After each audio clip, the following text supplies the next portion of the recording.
Welcome everyone to the main event podcast, and after a month, almost 2 months I should say, without uploading, we are back at last. Still the only podcast you need for all your updates, news, information, rumours and entertainment surrounding the WWE. In case you've forgotten, I'm Reza and joining me this week is the one, the only Imran. Dude, it's been a while since we've done this. How have you been? I'm back. We're back. We Oh are. my god, this is amazing. We're back Feels, after SummerSlam as well. feels What? weird. You know what? We'll save the SummerSlam opinions for later. We've got a lot to go through Hmm. today, but excited to be back. That's awesome. As I said, what better place to continue than from the fallout of the annual SummerSlam pay-per-view, the biggest party of the summer. What an eventful night that was. And as I said, we are back trying to keep you updated and provide bits of entertaining twists on certain topics from this week, in which is episode 34 of the main event podcast. Should have been at least maybe 38. Nevertheless, our content is available to listen to. Yep. And What you might have said, pardon? like somebody else might have said, it's episode 396. Ah, yes, but a certain somebody Yep. who sadly couldn't be with us today. Yep. Anyway, our content is available to listen to and download through a variety of formats. We are on YouTube, and surprisingly, Imran, our views and fan base grew when we were on this hiatus anyway. Woohoo! Hints that they don't like us. They like out-of-date content. But yeah, if not YouTube and you want to listen to us on the go, then perhaps iTunes is a better fit for you.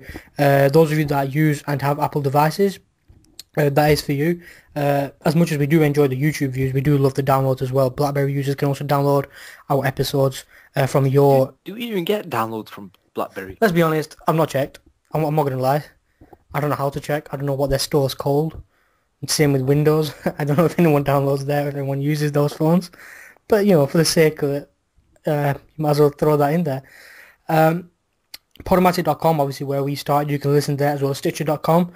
There's no tagline without RF anyway. No, I'm afraid. But on to like better news, we did get a pigeon.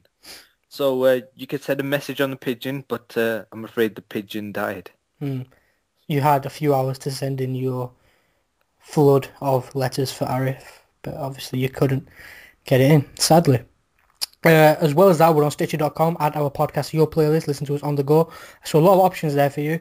So yeah, as I said, as much as we do enjoy the views, we love the downloads as well. Whether it's 5 views, 5 downloads, we do appreciate every single one of you that clicks play. As well as the fact that you comment and share the videos as well. Our subscribers have grown as well since we've been away. So have the views. But yeah, let's get back into it now. What we're really here for. In today's episode, what do we have? We've changed it up slightly. This week we have 4 reviews, as we have the NXT review, the SmackDown review, SummerSlam, and of course Monday Night Raw. And TNA. We're never going to have TNA. Oh, Let me just get that out there. Unfortunately, it's surviving for a short while longer. We will also be looking at the potential Night of Champions card, a predicted card at this stage anyway, with a month left. We have the top 10 stories of the week as well, the headlines of the week. And talking about certain superstars or divas we still believe have something left to prove in the WWE, so do stick around for that a little later on in the show. Of course, if you haven't watched SummerSlam, Raw, SmackDown, whatnot, I'd advise you to forward a little bit to avoid any spoilers. Now, we do have a new order, some change here at the Main Event Podcast. We have Imran with his beloved, his little project that he has been forcing everyone to watch, and it's succeeded, at NXT. The great honour of reviewing SmackDown falls on my shoulders, sadly, and Imran takes over Monday Night Raw. So Imran, if you could take it away with the real wrestling show the WWE brings to us every week. Yep. And TNA kicks off. Whoa, well, what the hell is this? Well, TNA. Well, Reza didn't allow me to review TNA this week, so Nobody can I review had to TNA. review NXT. But NXT is great. So let me do things a bit differently. I've got the good and the bad of the show. So let's start things off. And it's going to be the good, because the opening of the show, it was actually the tag team tournament match that they have currently going on, where we had to watch the team of Bull Dempsey and Mojo Rawley going up against the... I'm struggling to say this. The Vaudevillains? I can't say that. Yeah, those guys. Yeah, those Those guys. entertaining guys. Yes, they come out in like black and white. So fun. Um, So much yep, fun. it is. And basically, the villains won. But to add to the match, Bull Dempsey attacked Mojo Rawley at the end of the match, and he started off big "Thank you, Dempsey" chat. Before you move on, as our, NXT guy who we always turn to for advice, Yep. what can you tell the listeners who don't watch NXT? What can Bull Dempsey actually achieve? What's his potential in NXT or a main roster in a few Well, years? I'm not going to lie. When I first saw Bull Dempsey, I wasn't completely sold on him. His very or on Last of the Dying Breed Hmm? sort of character. It wasn't sold on me. But you know what? In the past few weeks, he's actually been doing great. He's had great moments in the ring, and this was one of them. We're actually seeing this character grow, and honestly, to see him take on Mojo Rawley, it was very straight to the point. There was no building of this tag team, no slow build-up. Yeah, this was one of the good points of NXT this week. Hmm. Yep. And another good is the Divas. Yes, Wow. the Divas do have a good. One reason, character dynamics. Because Bayley knows Sasha Banks inside out, and she knows how two-faced she really is, and that she could actually beat her. And this is very clearly shown when Sasha Banks and Bayley meet up in the locker room. Sasha Banks tries to intimidate her, but when it comes to Charlotte showing up after Bayley's match with Sasha Banks, you can see that this is the diva that actually Bayley wants to be. It comes across so well. It was clearly shown the difference between Bayley standing next to Sasha Banks and standing next to Charlotte. It really came across really well. But the match itself, Bayley going up against Sasha Banks, the match was great. It's been going on for a long time. For a couple of weeks now, we've had Bayley versus Sasha Banks. But what a way to end this match with a roll-up, which came very unexpectedly, giving Bayley the win. So Bailey's now But the number one contender. yeah, she's the number one contender now. Actually, should But apologise for acting surprised because Divas matches on NXT are pretty high standard. Main they roster are. Divas. Yeah. There's a lot of drama in these matches. Not that Charlotte and Natalia, that was something special at TakeOver. That was special. But going from something special onto bad, we had the Wolves versus the Power Rangers. Yep. A tag team named the Real Life Wolves made the entrance to dubstep music. Wow. Really. And to make things worse, they actually wore cowboy pants. So they weren't just fake wolves. They were also, should have been named, cowboys. Come on, NXT, what are you doing? Exactly. And then they lost to the team of Sin Cara and Kalisto, who progressed onto the next stages of the tag team tournament. But this brought up to the main event, which was the best thing of the night. Adrian Neville versus Tyler Breeze for the NXT Championship. It was 20 minutes and it did not drag for one bit. It was incredible match, incredible moves. Adrian Neville sells moves so damn well. And it's performances like these that really make NXT so much more watchable than Raw. But not that this match was actually better than those that have come before it, because NXT's had some awesome main events. But this match was generally such a joy to watch, and I highly, highly recommend it. But the match finish itself was actually kind of clunky, because Tyson Kidd has been in the shadows surrounding this whole Adrian Neville versus Taylor Breeze championship match, and he actually came down to distract Adrian Neville. Adrian Neville drags Tyson Kidd into the match. Match gets called off. It all becomes a bit of a triple threat sort of situation. Then turns into Tyson Kidd versus Adrian Neville with the help of Tyler Breeze, only for Sami Zayn to come out and make the save. And that kind of just closes the night for NXT. It's always good to see Sami Zayn, the local good guy. Always willing to help someone out. Yeah, especially when there's a championship involved. Yeah, like the international good guy. He's a bit of a strange one, him. As in, I was going to say, with every Adrian Neville match, it's one to look out for. You never know what to expect with him. Yeah, like what I enjoy about Adrian Neville as a champion is he whenever he competes, he puts on such an incredible show. Such an incredible show every time, and you know what? I don't think he's going to lose a title belt for a long time, which is a good thing and a bad thing because he probably won't get called up anytime soon. Exactly, it's one of those weird situations. You need to see him on the main roster. There's a big loss to NXT if it happens as well. Yeah, but honestly, him on NXT, it makes it so much joy to watch as a show, just in general. Yeah. Well, this then sadly moves on to Friday Night SmackDown, which is the greatest review of the worst wrestling show on TV. You're loving this, aren't you? I am. I have to review SmackDown. So yeah, with this new good and bad format, I'm guessing you're probably expecting like 12 bads and like 3 goods. I've been fair. So I will start with one good point, I guess. I doubt there's many anyway. Surprisingly, the Miz and the opening Miz TV segment as a whole, I thought was good. Miz talked about how Sunday SummerSlam will be in a town of the elite. Miz said he will successfully defend his Intercontinental Championship. He could talk all day about his face, but he wants to give back to the fans tonight, so he brings out Roman Reigns. Big reaction.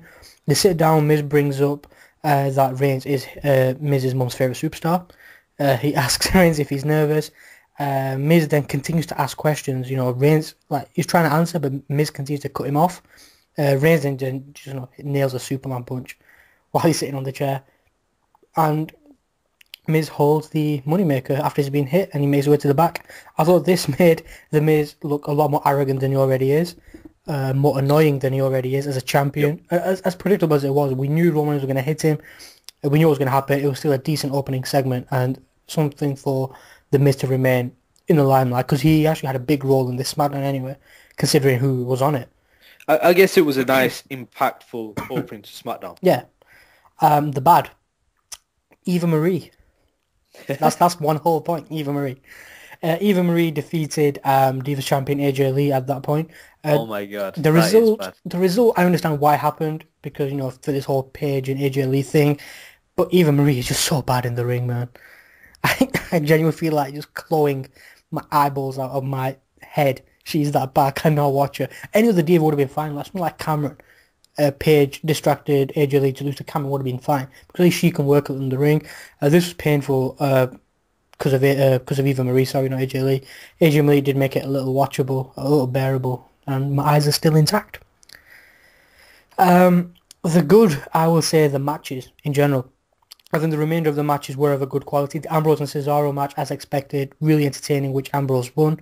The tag team match between Big Show and Mark Henry, they took on Eric Rowan and Luke Harper. That was a good tag team match. They were very good inside the ring. The main event, a good way to make Reigns look pretty strong against The Miz, which Roman Reigns won. So some decent matches. The bad, I would say, Jack Swagger versus Bo Dallas. The match was short. Better opponent would have been better for Swagger. As I understand, like, Vince McMahon has had his doubts with Bo Dallas now about his whole character. So it's interesting to see what happens with him in the coming weeks.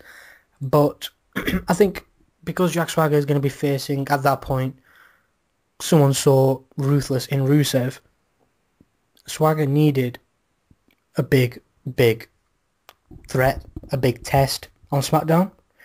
Going into SummerSlam, Swagger defeating Bo Dallas, I thought, did nothing for him. Yeah, the only thing is, nowadays, hardly anybody watches SmackDown. So I think with these kind of matches, WWE gets away with it, and they know they get away with it.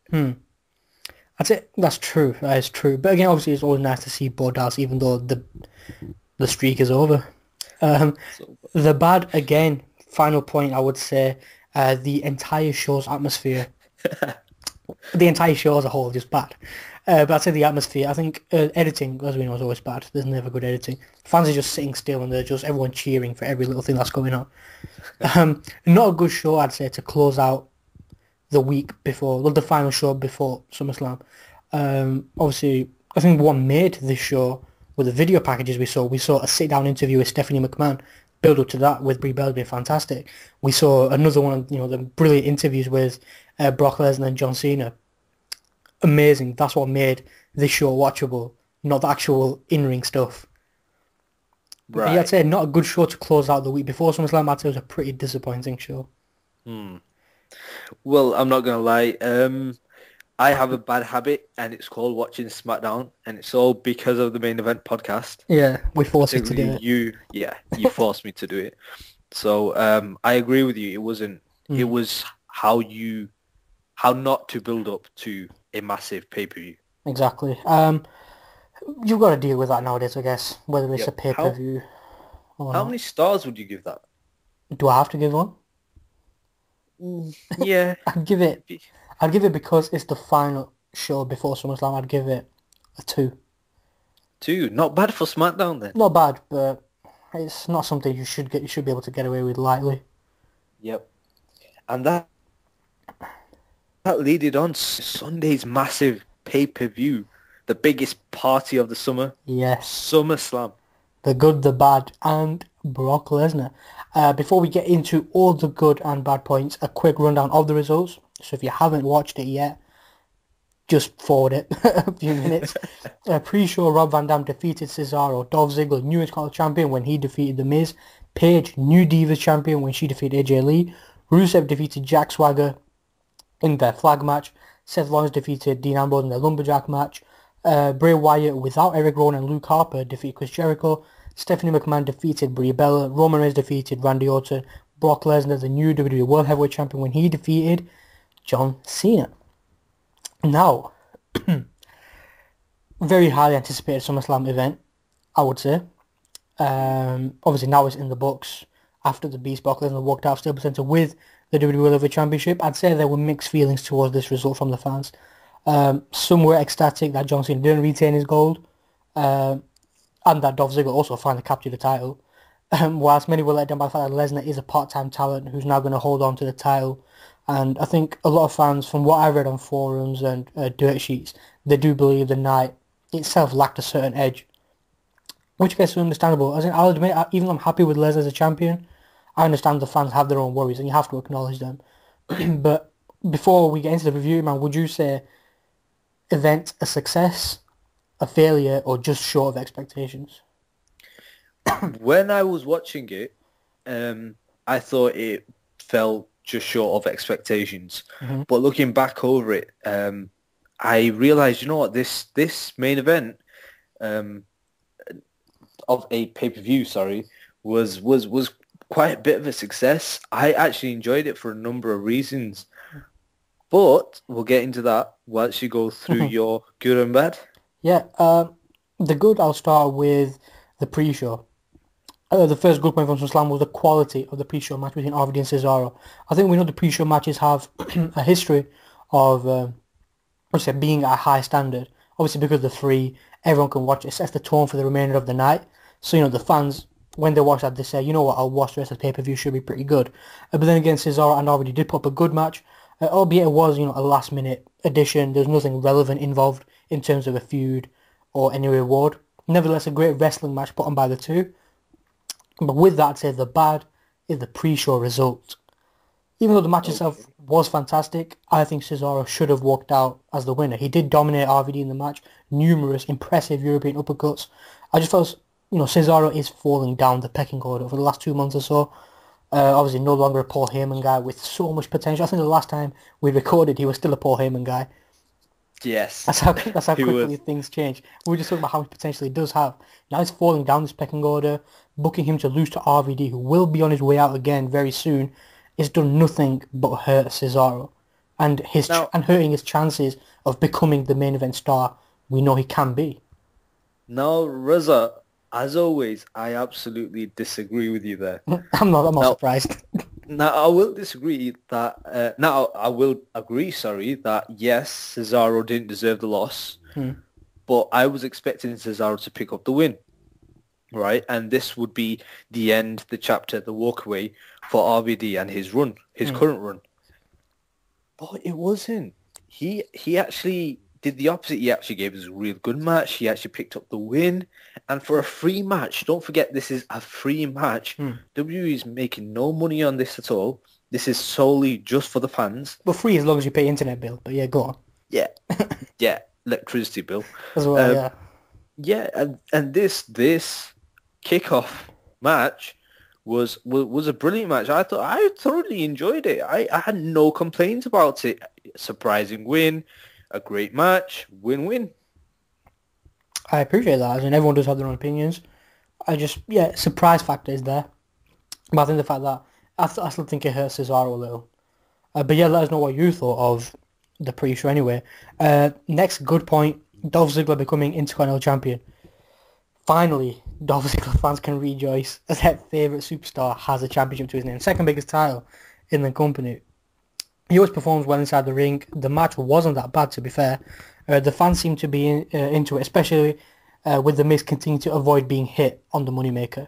That was entertaining. Even without any standout highlights, I thought there was going to be a few spots we're going to refer back to. There wasn't, but obviously it is great to see Ziggler finally getting some recognition. Oh, he deserves it. He absolutely deserves it. And I thought this was a way for WWE to kind of give back to the fans. I thought, because for months we've had Triple H coming out on SmackDown saying clearly that Dolph Ziggler is not going to get the push that he deserves. But obviously, like, he kind of is now. I was genuinely surprised with that. I actually thought The Miz was going to win. Yep. I have no idea how or why they did that, but nevertheless it's good for Dolph Ziggler fans.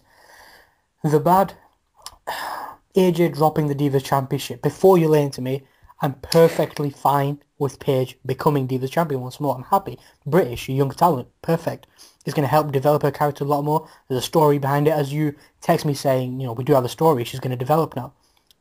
At such a young age, the only way is up for Paige, and the match wasn't that bad either, considering the standard reducing on the main roster.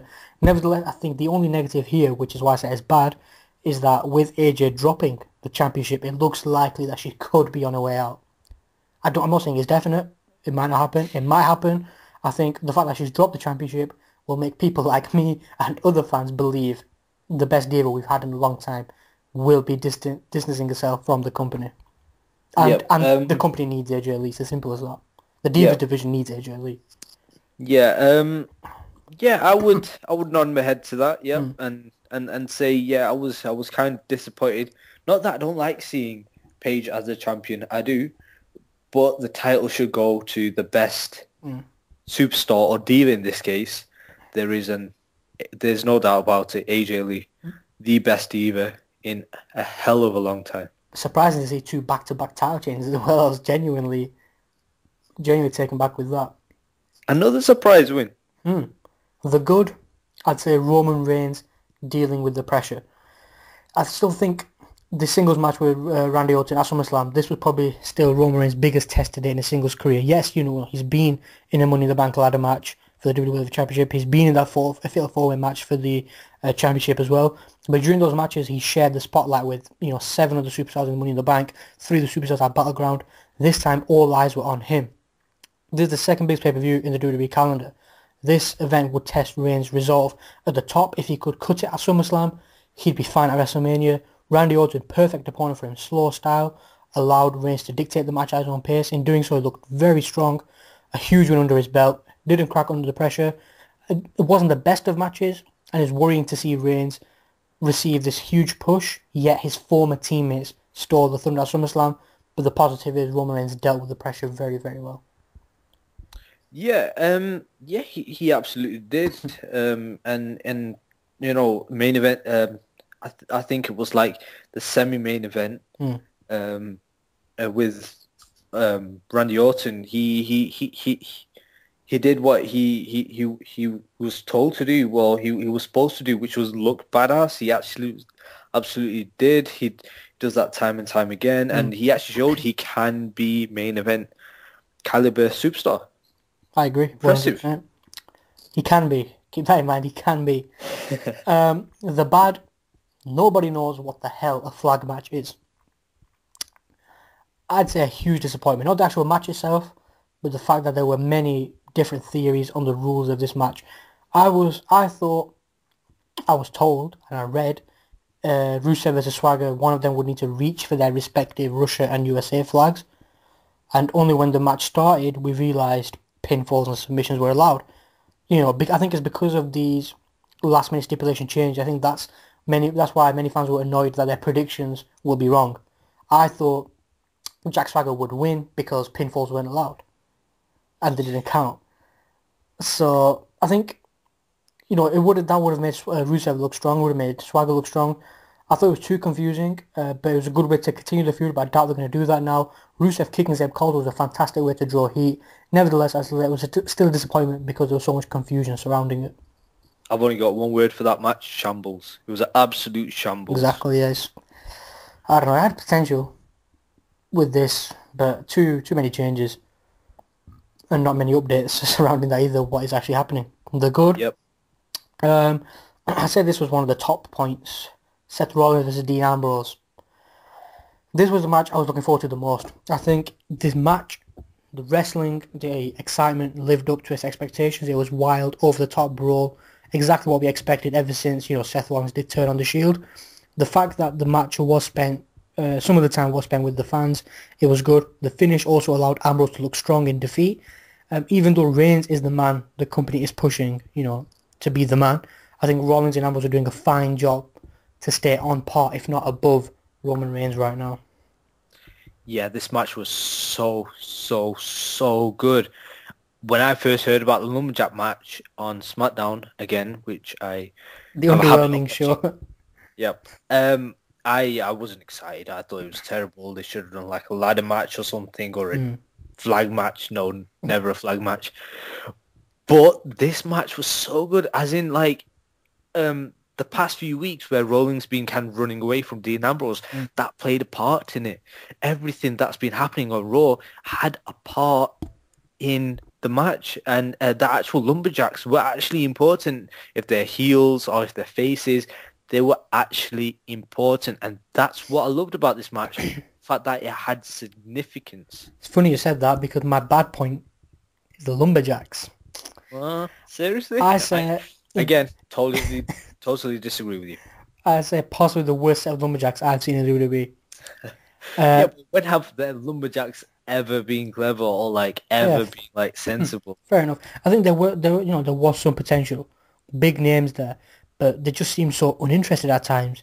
They're not the big threat they were supposed to be. Look, honestly, how intimidating can Stardust, Goldust, the Usos, and Bo Dallas really be to, the lunatic fringe to Dean Ambrose and Seth Rollins? Not much when the spotlight's just supposed to be on Seth Rollins and Dean Ambrose. Yeah, but still, I thought it would have been good if the Lumberjack actually beat them down for them to fight back. They didn't prove to be a threat, and my other negative of that was Eric Rowan and Luke Harper should not have been there. Definitely didn't fit well with their gimmick, and it just wasn't as realistic. They shouldn't have been anywhere near the show that night on camera. They should be with the Sheeps. The Sheeps. The good, the Nikki Bella heel turn. If you don't keep up with the Dirt Sheets, then you would have been surprised when this happened, when Nikki Bella attacked Brie Bella. There were many negatives with this. The build-up, fantastic. A solid story. The wrestling, surprisingly, Stephanie still got it, man. She can still work in that ring. Both of them worked well, good chemistry. Triple H's presence was also welcomed by the fans. I think Nikki Bella's heel turn keeps her relevant. She's not just Brie's little sister on the side. Or John Cena's bit on the side. But yeah, the heel turn keeps her relevant, adds a bit more depth to the Bella Twins once more. So it will be interesting to see if these two fight at Night of Champions or whether they go with the Divas Championship match. They could go with both, but we'll see. Again, I'm going to disagree with you. Although I do agree that this is a good that she did turn on her sister, the part that I disagree is when you said the build-up, the storyline. Last week on Raw, when they pulled out the awful twist that Daniel Bryan's been cheating on his wife. Oh, that's the little blip I'm choosing to forget. The drop. Yeah, I thought this was a way of them correcting that. I thought this was a way of them rectifying that little that little negativity, which just totally drew me away from the actual match. But yeah, Stephanie McMahon still got it, and yeah, it was surprising. It definitely was. The good, I've gone with Bray Wyatt versus Chris Jericho. This is what Jericho is back for, to put young stars over. They don't come bigger than Bray Wyatt right now. No Harper, no Eric Rowan. Bray did have a big task to make himself a serious threat to Jericho, and I think he did just that. The match was a lot better than their previous encounter, that's for sure, last month. The small promo after his victory was interesting as well. I think we do expect one final match between the both, but yeah, I thought it was pretty good. Good enough to get its own good point in the show and this pay-per-view anyway. Yeah, it was a good. No more bads. The final good. Brock Lesnar dominating John Cena. I know a lot of fans aren't happy with this, but this is exactly what needed to happen. People don't understand. This is what needed to happen. The fact that Brock Lesnar ended the streak meant the only way the streak ending had any legitimacy, any relevance, was that Lesnar would go on to annihilate John Cena like only he can. He not only made John Cena look weaker than Brock Lesnar, that dominant performance made a 49-year-old Undertaker look strong because of how far Lesnar had to go to defeat the dead man. Absolutely. Exactly. Defeating John Cena looked like an easy task once the show ended. The fact that Brock Lesnar was taken to the limit against Undertaker meant a 49-year-old Undertaker is stronger than a current John Cena, which is good because fans are still complaining about the streak. Now that the streak's ended, you're happy that the Undertaker is still seen as a threat. 16 German suplex to beat him, throwing Cena around like a ragdoll, couple of F5s, great deal of ground and pound, and it was the perfect way to have Lesnar win, a realistic champion in the so-called reality era. Right now he looks unbeatable. That's the perfect way for someone else to step up to the plate and dethrone him. Whether that'll happen at WrestleMania remains to be seen. Paul Heyman did say the WWE Championship is defended too many times. The championship changes hands too many times. Superstars who don't deserve to hold the gold end up holding it, can't handle the pressure. Lesnar and Heyman can't handle that pressure. Sometimes there's just no winning with the fans either. Lesnar and Heyman are the men to bring legitimacy to that championship. The title should realistically only be defended at, uber special events. That's when fans will pay the money to see a rare title defense. John Cena needed to lose. He needed to be dominated. Lesnar did just that, and I thought it was perfect. Yep. I mean, just in the past year, we've had the title switching hands so many times. Exactly. So many times.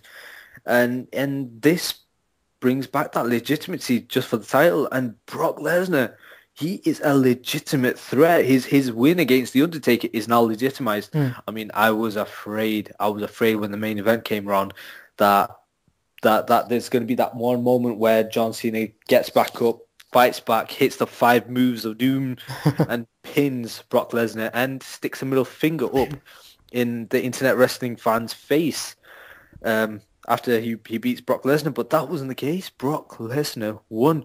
The strongest man, the hardest man, probably, in the whole WWE is champion. Mimics The Undertaker as well. Cheap shot at him. Exactly. It was a great watch, and that's what matters. It was great. So if that's basically our good and bad.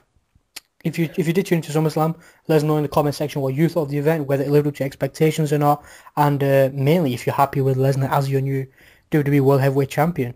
After SummerSlam, we do finish up the reviews with Imran. Finally, this is like the first time in 30-something episodes you're reviewing the flagship show. The first time ever. And I'm reviewing Raw. Arif's not here for this special occasion, this monumentous occasion. Yes, and if you are tuning in, Arif, he's taking over your job. Now this is kind of a traditional review we do, because Raw's very much about the matches and the storylines, about all the segments. So yeah, but it doesn't last as long as Raw. Not 3 hours. So let's start off with the opening, and the opening was actually good.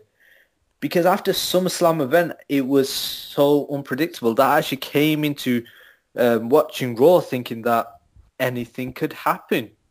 And then Daniel Bryan's music played, and I thought we're going to see him come out and address the cheating situation, which I hate so much, and his wife losing to Stephanie. But lo and behold, it's Stephanie all along, mocking Daniel Bryan in a custom Daniel Bryan shirt, chanting yes. But guys, the reason it was so good is because seeing her made me no longer associate WWE death sentence with it. Because now it means, my friends, that Stephanie McMahon is well on her way to becoming the greatest heel of this generation.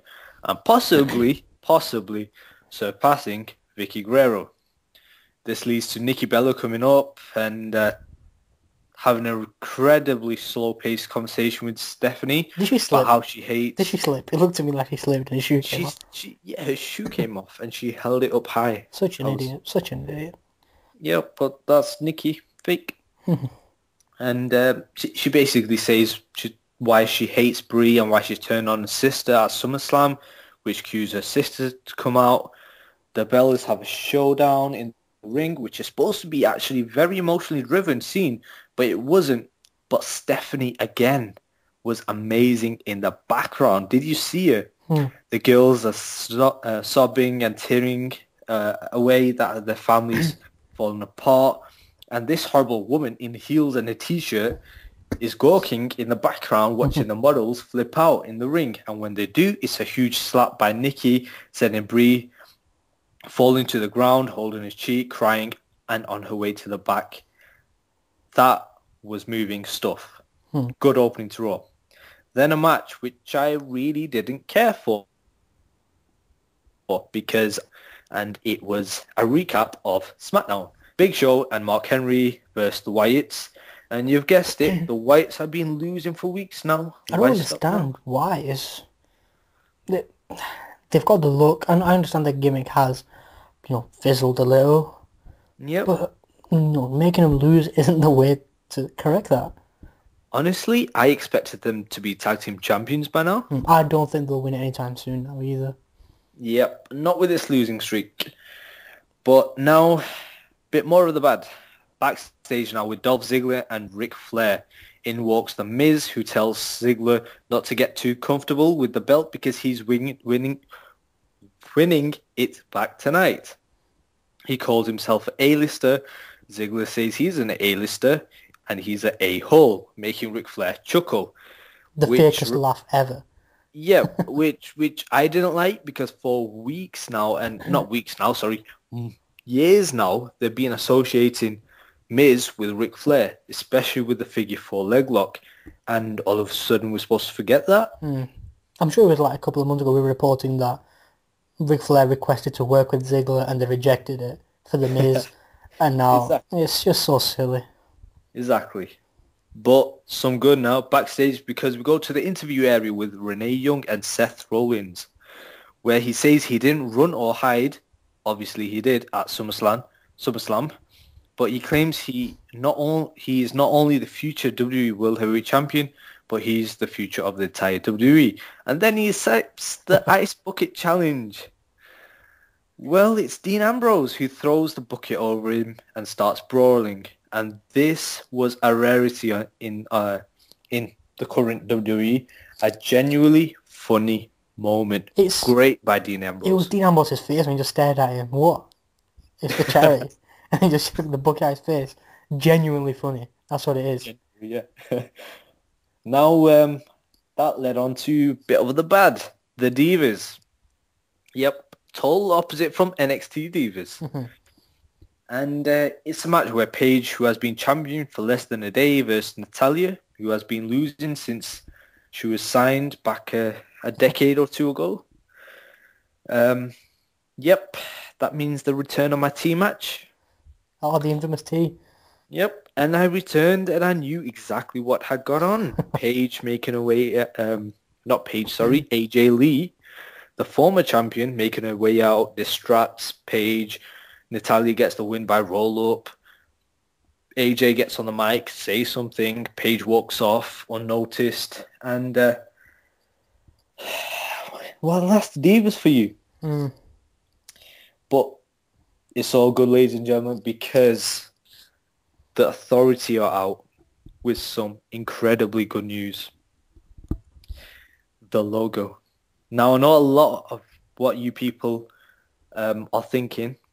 You probably don't like it. I know a lot of you will disagree with me, but hear me out, because this is a new era in the WWE.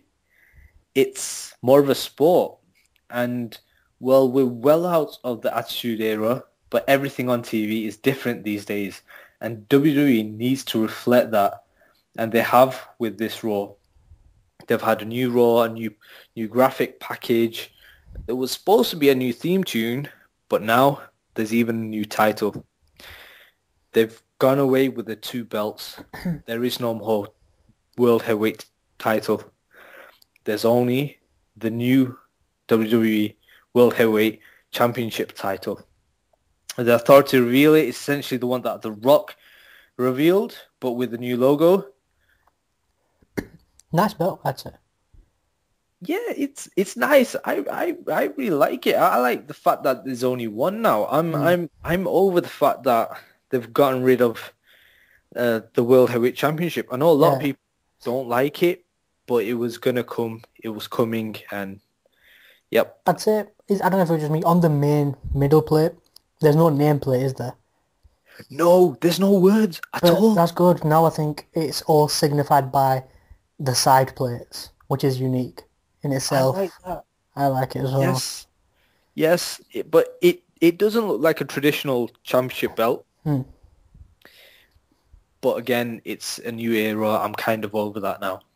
But and you can see defended on the WWE Network for $9.99. Tonight. Yep. It's coming over here again. Yep. Go on now. Let's move on to the Beast, because the Beast is our new champion, and that means more gloating from Paul Heyman, who says he's going to reveal a secret that not even the Authority doesn't want to let out. He says John Cena. Yeah, same. He says John Cena is not here tonight. Everyone cheers, and loudly, by the way. He says he'd like to be here, but he can't because he can't physically appear. And that is all thanks to his client, Brock Lesnar. Brock says he loves it when he says that, so he says it again. He says Cena took a beating last night, but kept coming back for more. He says Cena earned his respect last night, and to the point that if he had time on his hands, he would love to make John Cena a Paul Heyman guy. But he says in Lesnar's world, Cena is nobody. He says this is what you call basic Brockonomics. Eat, sleep, suplex, repeat. He then says the same thing like 15, 20 times, but it's Paul Heyman, so you stand it because it sounds awesome. And he's finally done. That was another epic promo by Paul Heyman, ladies and gentlemen. This was another classic, much like the post-WrestleMania 30 promo, where he made a huge thing seem even more important. Another one we'll be watching in a few years. Next, we had a match, The Miz vs. Dolph Ziggler for the Intercontinental Championship. Something that we saw on SummerSlam. You can go watch him back it for $9.99. That's right, Michael. $9.99. And his friends in the UK, you'll get it in October, as he never fails to mention. Yes, but it's available in over 170 countries worldwide. Oh God.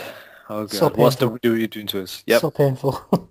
Yep. Another thing that was painful was the Intercontinental Championship match, where basically Dolph Ziggler got hurt and got left outside of the ring, led to a count out, and for me it just doesn't add anything onto the rivalry.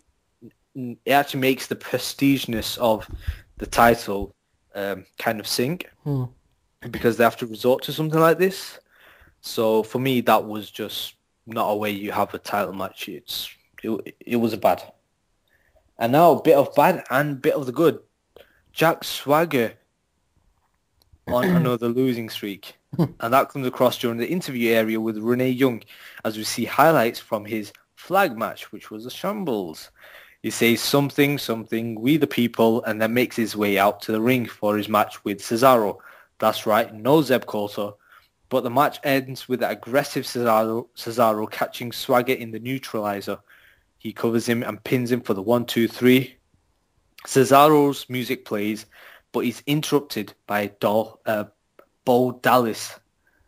Bo Dallas talks about how many Americans were let down by Swagger last night, and he says Swagger lost his manager. He's lost all self-respect and dignity. He says he could get it all back, however, as long as he Bo leaves. He smiles and gives a thumbs up and signals his music to play. But now the bad. Any guesses? Surprise me. Bray Wyatt versus Jericho not achieving anything at all. We had backstage segment with Renee Young, who is with Chris Jericho. Renee Young asked him how he's feeling about the loss to Bray Wyatt at SummerSlam. Jericho says he realizes last night he has never faced anyone like Bray Wyatt. Said that once. Jericho talks about how he's got the best fans in WWE history and that they've got his back no matter what he does. He says something Bray Wyatt will never, ever take away from him. So basically what he's saying is it doesn't matter if he wins or loses. He's got his fans. It clearly matters. We know it matters. Yeah, we know it matters, but right now they have no reason why it matters. There's so much potential to be the feud of the summer, but it's a shame to say it failed miserably. Miserably, I don't even feel like talking about it. I think, would you agree it has been Seth Rollins and Dean Ambrose? The whole summer, yes. We agreed. But something epic, something good epic, the return of the epic six-man matches. We had Roman Reigns, Sheamus and RVD taking on Randy Orton, Ryback and Curtis Axel. Such fair teams, wouldn't you say? Yeah, no, they're not fair. My they're not word. fair at all. My word. But the thing is, the six-man matches were the best part of the show for like a year and a half until they broke up the Shield. When they just stopped doing them. Now it's back because you get to see teams like Ryback in the mix. In fresh situations, it's entertaining. And let's be honest, getting Roman Reigns out of the 15-minute single matches and back into the thing that made him our favorite wrestler, where Roman gets the tag and clears the ring. Oh my God, he looks such a badass. I like it. It's good. You have to agree he's a badass. I agree. He's got it all going for him at the minute, yeah. Plus, did you see him leaping over Rob Van Dam while he hits the spear? Yes. Yeah. He's an athlete, that's it. Pure and simple. A brute and an athlete. He's so damn cool. So cool. And then the match had bro kicks, RKOs, spears, everybody hitting their finishes. When the smoke clears, it's Rob Van Dam and Axel with his 5-star frog splash for the win, for the good guys. Another good, we see Randy Orton looking upset, walking backstage. Ric Flair approaches him, and before he can say much of anything, Orton tells him he doesn't need his advice. He tells him to stay out of his way unless he wants to find out why they used to call him the Legend Killer. He walks on as Flair looks pissed, and this reminds me of the old Randy Orton and finally makes use of Ric Flair, and it gets me really intrigued. What are they building at? Gets me thinking, are we actually going to see the old Legend Killer return? I genuinely hope so. The Viper isn't as good as the Apex Predator. The Apex Predator is not as good as the Legend Killer. The Legend Killer will always be Randy Orton, what made Randy Orton the superstar he is now. It just depends what you classify as a legend now, who's left. RVD, Christian, Jericho. Christian. Yeah, I know. We also have Goldust, and he's in a match with Stardust, his ugly twin. Oh. And the tag team actually does something. They defeat another tag team. Is the tag team champions the Usos or the one Uso? Because there's a mirror, remember? Yes, the mirror. We broke that code. Still there. It was good, just simply because Goldust is doing something, Stardust is doing something. But, yep. Another good for the night was Rusev Crush. That's right, more story time with Rusev and ravishing Auntie Lalana. Oh, God, I said that all wrong. Not Auntie and not Lalana. I was going to say, who is Who is our anti-Lana? Well, anti-Lana. Anyways, I love seeing Lana come out. She's very yummy.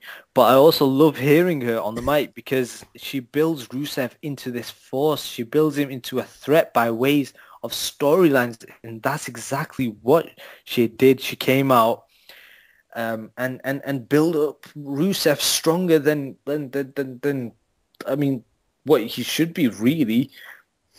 But out came the world's strongest man to a huge pop.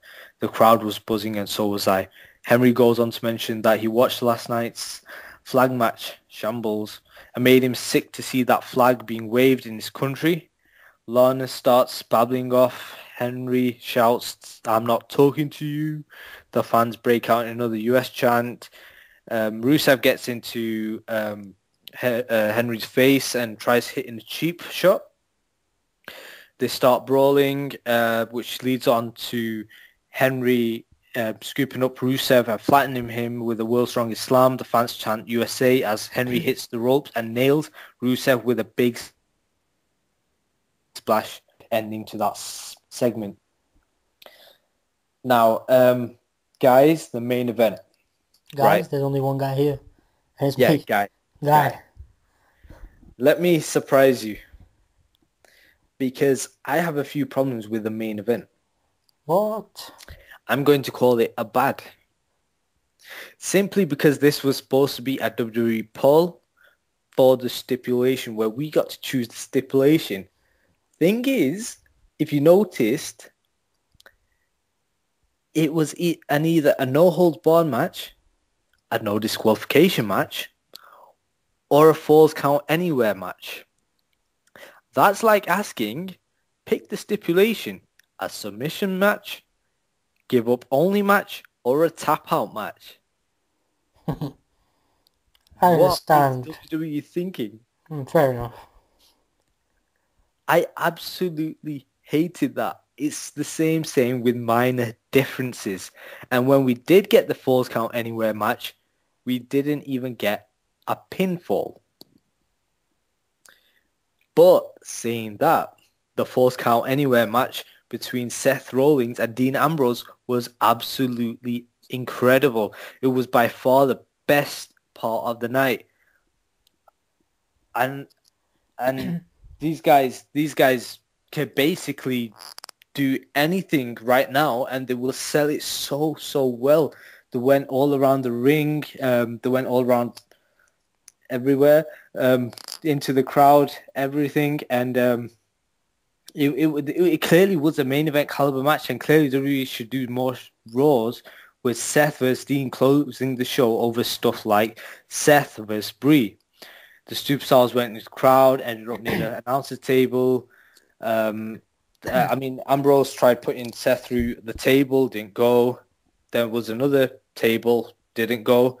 But it ended with Kane interrupting, jumping into the match and revealing the, what was it, brother? The cinder blocks. The cinder blocks, yep. Wow. And it was a huge curb stomp. The biggest curb stomp ever. Yes, onto Dean's head, crushing his head on the cinder blocks to write off Dean Ambrose off TV and to close Raw. Wow. Incredible. Yes. I think for me is probably one of the best things I've seen on WWE television for a while, apart from pay-per-views. But how long do you think Dean Ambrose is? I remember because I read WWE playing that when he was taken out, for help, he got off the stretcher and he went, and I quote, missing. So I'm guessing he's escaped. And he'll come back in a few months after he's finished his film, like an escaped prisoner, I guess. Yes, I guess. Like he should be away for more than a month or two. But for me, like I did not expect that. I did not see that coming. It was a bit obvious when you look back and you see how they tried to hide the cinder blocks, but it was entertaining. Yeah, it absolutely did. Yeah. But yeah, if you did watch Monday Night Raw and you enjoyed that, or disagree or agree with any of Imran's points, please let us know in the comment section below. We'd love to hear from you. Yep, most people would agree with my points. Right, moving on to the news now. Another change, as always. As I said, there's no way I can fill a month or two's news into one segment. So from now on, it will be basically a top 10 countdown of the top 10 stories of the week. But I'm guessing before we do get into that, because we've been gone for so long, we have to just highlight the fact or touch a little on Alberto Del Rio, Imran. Yes. Very unfortunate incident. Um, I think if from what we're hearing, racism and who said it and the outcome, I have to say I sympathise with Del Rio. 100%. 100%. I don't think there's any ifs or buts. I guess we will, obviously, that... If the racial allegations are true, then WWE is in for a bit of a problem. But I guess I see no reason for Del Rio we to should lie. talk about that next week. We should, as in I will. It is going to be mentioned in the top 10. Obviously, a big story, so it's probably still going to be around for another few weeks anyway. So, yeah, top 10 countdown. At number 10, my 10th headline of the week is the reason behind Brock Lesnar dominating John Cena at SummerSlam. That has been revealed. Reports this week have surfaced online that it was a clever plan by the WWE to make both wrestlers stand out post SummerSlam. I have no idea how that made John Cena stand out. But yeah, apparently just because John Cena got annihilated, it doesn't mean the WWE want to make him look particularly pathetic. In fact, it's understood that WWE wanted to empathise John Cena's never give up attitude during the demolition, and that's certainly what came across as the former WWE champion. Kept getting up a number of times and coming back for more. But at the same time, WWE have also had big plans for Brock Lesnar moving forward. He was made to look like a monster. They want him to separate himself from the pack. So, you know how we've had your lower level superstars, your jobbers, lower level superstars, mid-carders, main eventers. You could stick a Brock Lesnar section in there now because that's what they're going for. And yeah, I think one of the most important things is to make out how impressive John Cena was for actually giving the okay to getting destroyed like that. There aren't many wrestlers now, or in the past as well, who would have been as giving as John Cena in that kind of devastating defeat. So, a bit of props to John Cena as well for going through with it. I still don't like him. I think the beating was worth it in itself. At number 9, major update on backstage news between Rey Mysterio, Triple H and Vince McMahon. As we know, Rey Mysterio's WWE contract was expiring in the spring. He had planned not to re-sign with the WWE, and then WWE renewed his contract for another year without notifying him. They used a clause that allows the company to renew talent deals based on the time they've missed to injury. We know Rey Mysterio has missed a lot. When Mysterio's contract was ending, he met with Triple H. During the meeting, Mysterio stated he told Triple H he was not interested in re-signing, and he would be leaving the company when the contract ended. Mysterio and Triple H then reportedly had a handshake deal, agreeing that the two sides would be parting ways. From there, it was reported Vince McMahon then had Mark Carrano. You see him in Total Divas. I don't know how I know that. I don't know why I know that. Who? Mark Carrano, that dude who's always chasing the divas in Total Divas. I have no clue. He's the guy. He's the guy with the file, and he tells the divas what the plans are. Oh yes. Him. Yes.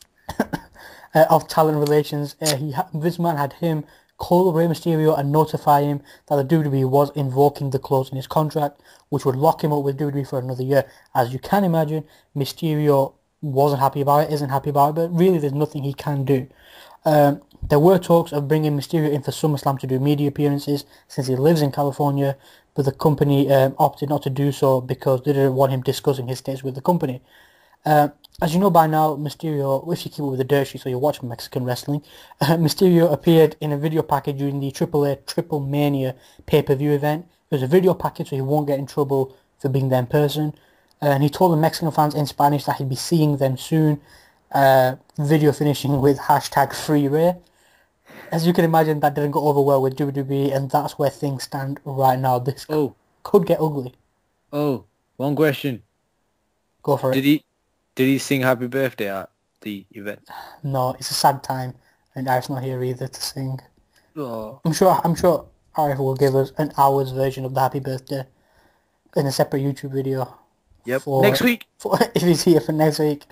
Let's start Ice Bucket Challenge. Let's get him to come on. As I said, this could get very ugly with the Mysterio situation. But we'll see what happens. And number 8. As we know, Dean Ambrose is one of, if not the best face in the WWE right now. Certainly in the eyes of us fans. If you do disagree with that, please let us know. However, backstage feeling isn't the same. Dean Ambrose is not yet viewed by WWE officials as a main event talent. This is despite Ambrose asserting himself quite well as a singles talent, as United States Champion in the Shield, or his more recent feud with Seth Rollins. This is odd, considering the reaction he gets, how well he's doing. The WWE do it a lot, but this time I will say they cannot drop the ball on Dean Ambrose. Big mistake. Huge mistake. We'll have to wait and see what does happen with him. At number 7, as promised, Alberto Del Rio updates on him and Triple H. As you know, he has been released. According to sources, Triple H reportedly informed Alberto Del Rio to keep his nose clean when he called to inform him that he was being fired. This basically means he was hinting to Del Rio he can be rehired to the company in about 6 months after the heat from that incident dies down. This is, obviously precedence for WWE rehiring wrestlers after letting them go in the past as a disciplinary reaction. Case in point, Daniel Bryan's firing in 2010 for choking Justin Roberts on TV. They re-signed him a little later. However, Del Rio said to Triple H he had no interest whatsoever in returning to WWE. In addition to that, the source goes on to say top stars, including John Cena, Big Show, and Randy Orton, spoke to Del Rio and said they would push for him to get rehired because many talents in the locker room took Del Rio's side over his slapping of Cody Barbieri. He's on Twitter. Any abuse will be welcomed. Del Rio then made it clear to the superstars that he never wants to return. WWE's loss, I'd say. Good for him. Obviously, this whole year no compete, which could be imposed, has an effect on him and his livelihood, depending on how much money he has saved.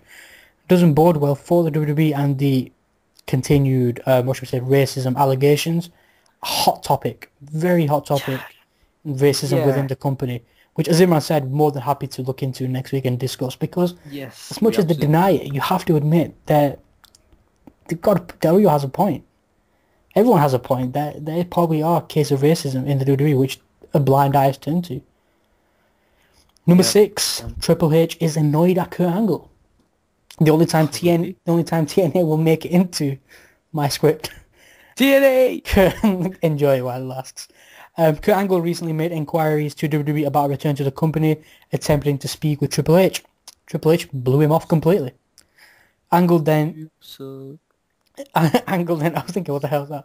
Angle apparently called Vince McMahon at this point, who told him that Triple H handles the talent decisions. As a result, Triple H is said to be very upset with Angle for what he feels was an attempt to go over his head. That's it now, number 5. Number 5, interesting. Reports that Hulk Hogan is legitimately annoyed, I'll say, at Brock Lesnar. Isn't a storyline. TMZ caught up with the Hulkster and he told Brock, he aimed the promo or whatever you want to call it, interview at Brock Lesnar. He told him it wasn't cool to call him out in front of his wife and kids and stuff. Basically, he's referring back to Hulk's birthday bash on Raw, I think it was 2 weeks ago, during the main event. I don't think he liked his present, Imran. Basically, the segment when the legends were in the ring and Brock Lesnar interrupted them, Brock did basically go off script. Hulk had no idea, as Brock said, "Party's over, Grandpa." That hasn't sat well with Hogan. I don't see why. I mean, Brock's a heel. He did what a heel should do. He had the guts to say it to the biggest legend in the company. Others won't dare to say it. Let's face it, 61 isn't young in the first place. So, I don't see what the problem is, but apparently he's really annoyed at him. Hulk Hogan's got a huge ego, let's be honest. Yeah, so Brock Lesnar's a heel. He's supposed to be the best. There's going to be no repercussions whatsoever, but we'll see what Hulk has to say. He is very outspoken in the media at times anyway. Number 4, original plans for Chris Jericho and Bray Wyatt. Chris Jericho versus Bray Wyatt are set to face off one final time at the Night of Champions pay-per-view. Word is that the match will have a stipulation added to it. At this time, Jericho's final appearance for this run is Night of Champions. That should be his final appearance. Hint, hint, hint. Yes, I wonder who's going to win that. Oh, God. The original plan at Battleground, however, was for Bray Wyatt to win. Vince McMahon reportedly changed his mind last minute. I'm guessing Jericho will basically try to add a stipulation that if he loses, he will quit, or Bray Wyatt will, goad him into adding it. This time, I would say it was a failed return. sorry, friend. But even though the SummerSlam match was pretty good, I'd say it was a fail. We hit the top 3 now. AJ Lee, rumours of her distancing herself from the company have been spreading like wildfire online over the last 2 weeks. Even JR noted this, or predicted this, I should say. He said Paige will win, defeated for the title, only because AJ Lee wants to distance herself from the company, and she probably does want to start a family with CM Punk. It's difficult to say.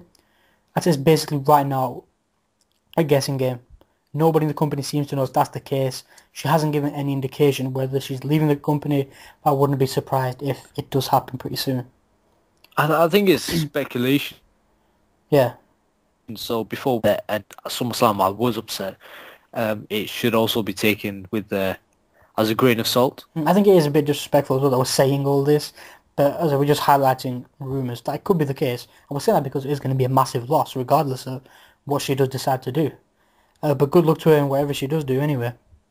And number She hasn't 2, gone yet. She will. She will go. Just brace yourself. Number 2, Daniel Bryan could be out for an additional 3 whole months. Bryan has previously said that he has more arm strength loss than they expected, and he could require another surgery. So this may confirm it. I think the term is Tommy John surgery. I think that's a UCL reconstruction. They do that on baseball pitchers when they use a particular muscle group. However, the average rehab time for this surgery is a year. With elbow exercises, you can't return into recovery in over 3 months, I think. So Bryan could be missing a lot of time, valuable time. But from winning it's been really one bad. of the biggest matches at WrestleMania, in one of the biggest WrestleManias to... I'd say you should start it from exactly this point a year ago. He defeated Cena clean. Massive feud with Authority, Randy Orton, getting a WrestleMania moment, only to have it snatched away through injury, sad news about his dad, further surgery. It's really, you've really got to feel for him. From a year to love to a year to hate. Exactly. Number 1. Something you can read on my Give Me Sport page as well. Cheap plugs. Triple H and Vince McMahon disagreeing over WrestleMania 31 main event. Basically, both men want Brock Lesnar as WWE World Heavyweight Champion. They want him to become WWE World Heavyweight Champion, especially since he ended The Undertaker's undefeated streak at WrestleMania 30. So we're fine there. That's fine. They want him at WrestleMania as champion. However, both father and son-in-law are at odds over the main event. They both want 2 different superstars competing against Lesnar. It's not just 2 random names to backing. In fact, they both have a strong case, and either man could put up a grave effort in the main event and possibly defeat Lesnar. I'm guessing they will defeat Lesnar. Between 2 family members, Vince McMahon is calling for a main event match for the WWE World Heavyweight Championship between Brock Lesnar and The Rock. However, Triple H isn't so fond of The Rock champion Brock Lesnar. Instead, he believes in Roman Reigns and believes he should be the man to challenge Lesnar. Triple H believes Reigns deserves that spot. He's impressed during his run in the Shield and as a single superstar where he defeated Orton at SummerSlam. The rumoured plan right now is to have Roman Reigns, go on to face Triple H very soon on pay-per-view. Judging by the disagreements, it looks as if Brock Lesnar is set to remain as WWE World Heavyweight Champion until March of next year anyway. That might not sit well with the fans. But yeah, if the fans don't want to see Brock Lesnar as WWE World Heavyweight Champion, I'm guessing that's because he's part-time. So the same fans should hope Roman Reigns beats him because The Rock's part-time. Yeah. Imran, you, Team Vince or Team Triple H, Rock or Reigns versus Lesnar, main event of WrestleMania 31. The way that I look at it right now is even if it's for the title or not for the title, Brock versus Rock all the way. That you will never ever see again. It's like once in a lifetime again, we could watch it live at WrestleMania. So who could Roman Reigns defeat for the title? But see, that's the thing. From now to WrestleMania, a lot can happen. But I genuinely don't see Brock Lesnar holding the title for a long time. So yeah, I see Brock Lesnar dropping it soon. Reigns challenging, say, John Cena for it, or Triple H for it. Okay, let's say hypothetically, Brock Lesnar will defend the championship at WrestleMania 31. Roman Reigns or The Rock. One answer. Who would you pick? Main event. Who would you pay that £15 for? Or the $9.99? Oh, the $9.99, the $9.99.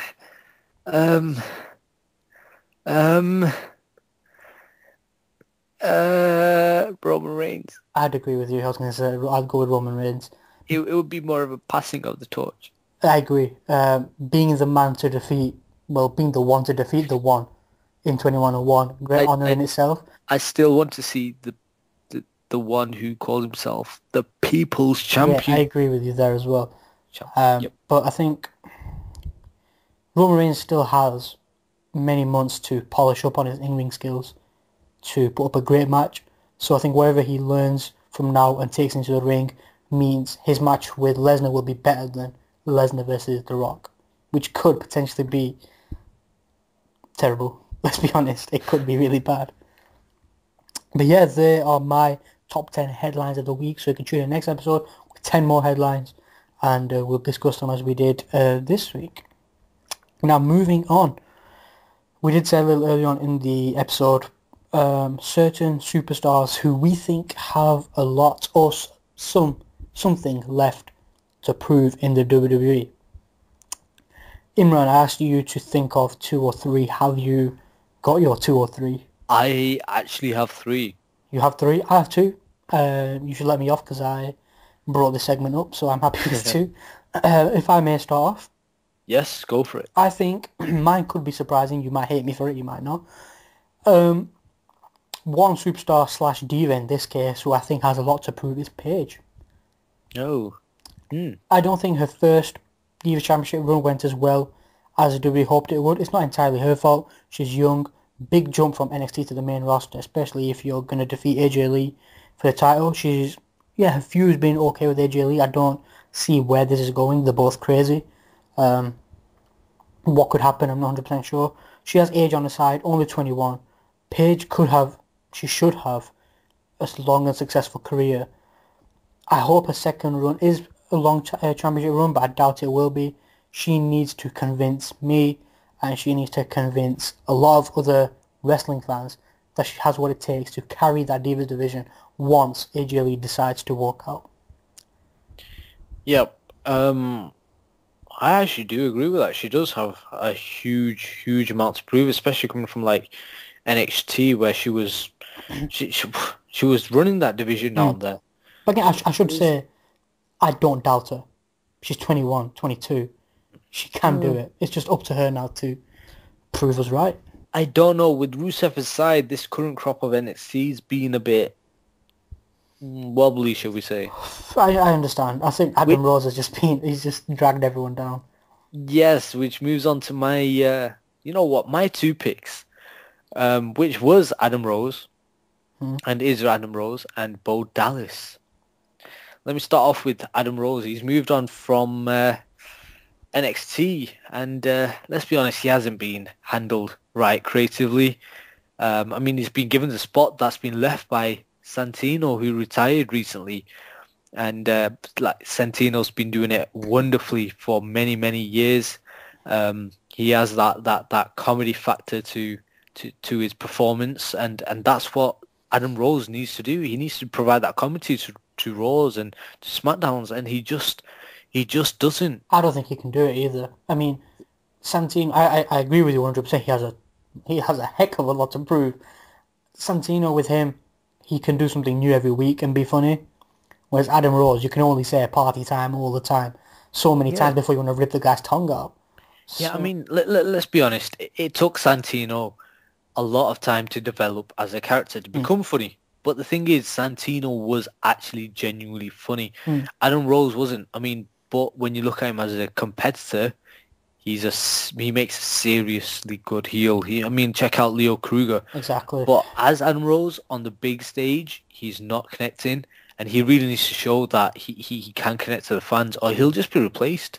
Simple as, he'll be replaced as soon as. Which brings me on to Bo Dallas, who recently went on, who had a gimmick change, and he's really been kind of using the ball ring chants, the boo chants, and he's been like feeding off them, if you wish, trying to get the fans boos. But you know what? He's been I don't know. He's a strange one because he's supposed to be a heel, but the fans like him. He gets the fans chanting. He gets the fans actually cheering for him. I mean, fair enough. Right now, he hasn't taken on any big name, no big feud, no real feud of any sorts. But that's where Bo Dallas needs to grow. He needs to grow as a character, needs to establish himself. And it's vital Bo Dallas does that because it's clear Vince isn't happy with him. That's the big worry, isn't it? With Vince. He's getting up, but very, very, very, very slowly. You know, and again, it seems like Vince is pulling the plug on him too. I mean, when it comes to proving something, these two superstars need to prove it or else they're going back to NXT or worse, fired. I agree. I think Bo Dallas, it is tough with him because he has it. He's found the gimmick. Yeah, I mean, I've been having discussion with a lot of wrestling fans, and they were genuinely enjoying the streak that Bo Dallas had going. You know, it was something you look forward to. It was something that I liked hearing JBL talk about. Yeah, the great streak. The great streak is over, Michael. But no, it's been ruined. I think it's bittersweet because there's one wrestling fan who I discussed with, and she absolutely hates Bo Dallas. So I guess it goes either way, really, doesn't it? Whoever tickles your fancy, I guess. I like Bo Dallas. I'm a Bo either.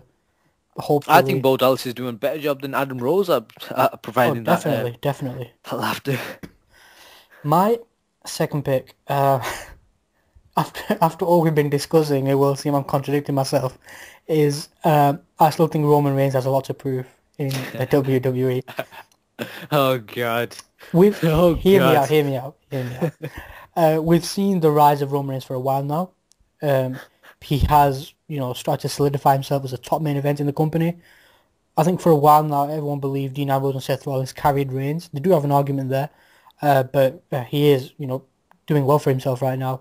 Rollins and Reigns have had successful careers before WWE. The only thing Reigns had was an unsuccessful professional football career. It's a big jump for him as well. Reigns has grown into a brilliant superstar. He's been in the WWE World of a Championship picture. He's had a feud with Orton, a good feud with Orton that could continue. He's set for Triple H. Brock Lesnar has been mentioned. But of course, you have to be wary. You can't throw all these expectations at Reigns and expect him to fulfill it. We know things can fail. I've still got a worry. I think everyone does have that little bit of worry at the back of their head. Reigns might not go over as the megastar the WWE want. You can't predict which superstar will flourish and which will fail. Right now, Reigns doing a fantastic job. He's, I think, probably number 2 or 3 guy in the company, but I still think he has a lot to prove. If he proves himself as a legitimate main eventer, even past his current feuds, no doubt in my mind he will carry the company into the future. But like everyone, I still think everyone has a little bit of doubt. Too much expectations can weigh him down a little. See, had you asked me before SummerSlam, before the Randy Orton rivalry he just had, yeah, I would have agreed, but right now I don't have any doubts. I don't have any doubts with him because he's shown that he could be a bigger star than Randy Orton. He could carry matches. He could carry rivalries. I mean, he is sort of still developing on the mic. Yeah. But I mean, he's only going to go up from there. So for me, he doesn't make the cut. But one Shield member does, which is my third and final pick. Okay. Dean Ambrose. What? Yep, because from the rest of the Shield, he's the one who has the most unstable future. I mean, Roman Reigns, he's been in the main event. Like I said, he's been groomed well enough. And, I mean, you can see the championship around him. I mean, Seth Rollins as well. He's Mr. Money in the Bank, the championship. He's going to cash in, and he's going to be world champion soon. But the one that doesn't fit into all that is Dean Ambrose. I mean, he could really get lost in the roster, being away. He is going to be away for filming. He could come back. Creative totally flop with him. It's easier to flop with Dean Ambrose than with Roman Reigns or Seth Rollins at the minute. I mean, look at who Seth Rollins is hanging around with. The likes of Triple H, Randy Orton, and Kane. And he's doing it so well. He fits in perfectly with him. I mean, Roman Reigns talks about him facing Triple H soon. It should have happened by now. But again, Dean Ambrose is that one Shield member that doesn't fit the bill. And like you said, Vince, people backstage don't see him as the big face that we see him as. He could... Do you remember Kofi Kingston back when he was facing Randy Orton? Yes, the World Heavyweight Championship picture, yeah. He made a huge impact at being a face. He could have. He was the one that we were thinking that he's going to be world champion soon. But you know what? He became WWE's go-to guy. He became lost in the pack, lost in the roster, mid card, lower card. That's who Dean Ambrose could turn out to be, and he will probably kind of get lost in there because he doesn't have that big standout look that Seth Rollins has, or that big that build to him that Roman Reigns has. I mean, as the Shield, the three members of one of the most dominated factions in all of WWE history. I mean, Dean Ambrose has got so much to prove. So much. I respect that, but at the same time, I also hope you're very, very wrong. Then I hope, and I wish Dean Ambrose is the man. I think he can do it. Yep. There's still a lot to prove. But okay, from those five, can we come to a conclusion for one of them? Okay. Who has the most to prove? I'm happy to take out Paige. Okay. I'm happy to take out Adam Rose. I don't think he will prove himself. Yes, same. I'm happy to take out Bo Dallas. Yep. So it's between Reigns and Ambrose. I don't know. Who would you say out of the two? Ambrose. For the sake of not wasting time, I'll go with Ambrose. Oh yeah. Yeah, we know Raza. We know you agree with me. Don't get too happy. That's not the case. But yeah, if you do agree or disagree with our choice or have your own choices on who you think has the most left to prove, please let us know. We'd love to hear from you. Raza. Yes. This is going to pain me a bit, but you are a bit of an expert.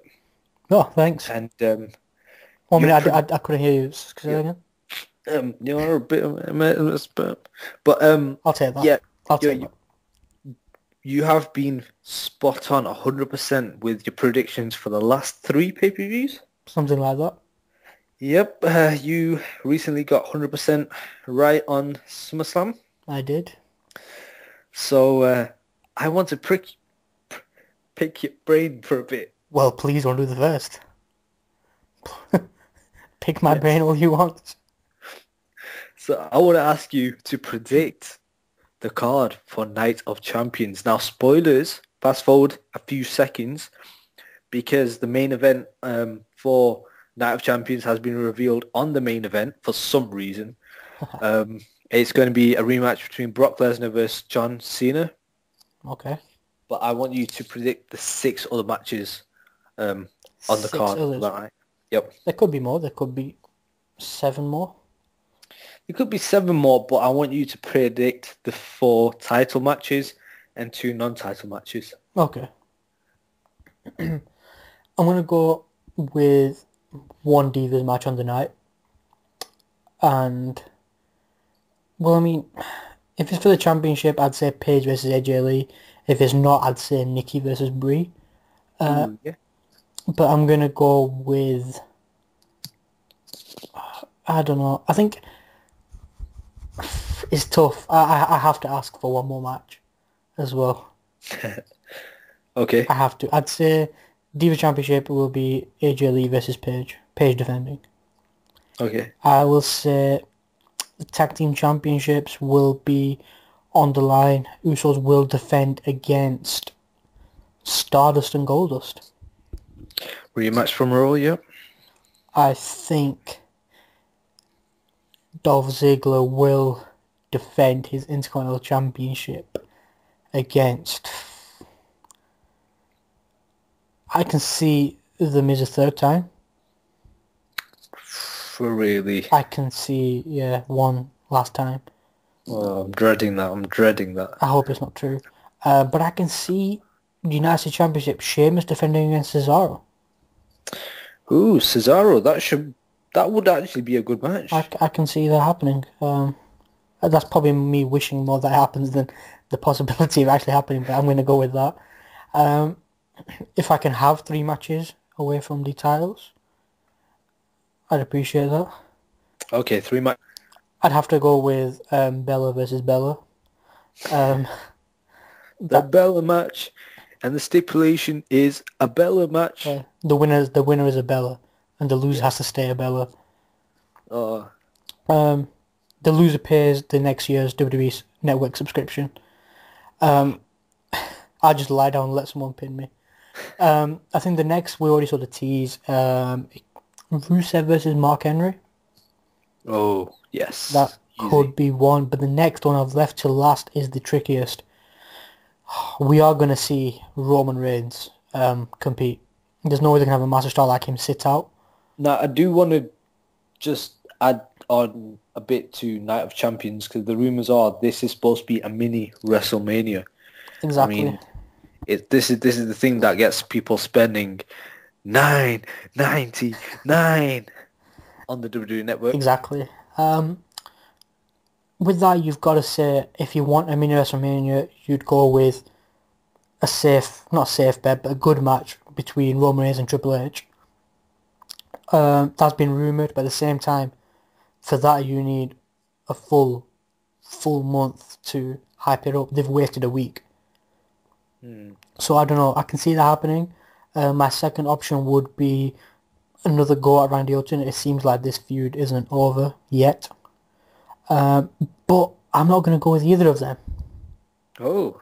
I'm going to take it outside the box a little bit and go for a man who also has to compete on the night against something I hope happens more than the possibility of it happening. I'm going to go with Roman Reigns finally taking on Seth Rollins. Oh. I think Night of Champions will be the time they finally meet one-on-one. Triple H, well, but obviously leading on to Triple H versus Roman Reigns, which could be a later date. So that's my pick. I'm going to go Roman Reigns versus Seth Rollins. Wow. Interesting. And you know what? All of them seem highly possible, likely. Yes, I hope I'm right. Yes. I'm embarrassing myself as soon as you call me an expert. Yep, I hope you do embarrass yourself. But it should be a great few weeks heading into Night of Champions. Mm-hmm. We also have a Raw from a very special place called Chicago coming up. We do, so you can expect what kind of chance there'll be breaking out at that event. And the main event podcast will be back every single week from our studio. Fingers crossed. Yep, we will be paying our electricity bill and our bill of $9.99 a month, so we could bring you the content. You the best yes. WWE content. And hopefully Arif's back next week as well. Obviously, with exams, results, jobs, and everything, it has been a little bit stressful. But we have now got a bit more time to be back. Hopefully, we'll be here for the hour rendition of Happy Birthday, creepy Mysterio style. And with that, and we will also have a very special discussion on the recent racist accusation against WWE. Yes, that shouldn't be one to miss. I agree. That should be pretty entertaining. and informative as well at the same time over what's been going on. So yeah, if you did enjoy it, please give this a thumbs up on YouTube, comment, like, subscribe, anything and everything, all that kind of fun stuff. And yeah, Send me a mail. Ask me a question. anything and everything. Ask for my number. And with that, yeah, please request his number if you want. I'll give it you. Home address, bank details, anything you need, I'm here for you. And with that, it is time for us to say goodbye. Imran, it's been a pleasure as always. It's been amazing being back. And we will be back next week with episode 30, I don't know, 35 of the Main Event Podcast. Bloody hell, it's already moving fast, isn't it? Yep, episode 286. And we will see you next week. See you later, guys. Podcast with a P.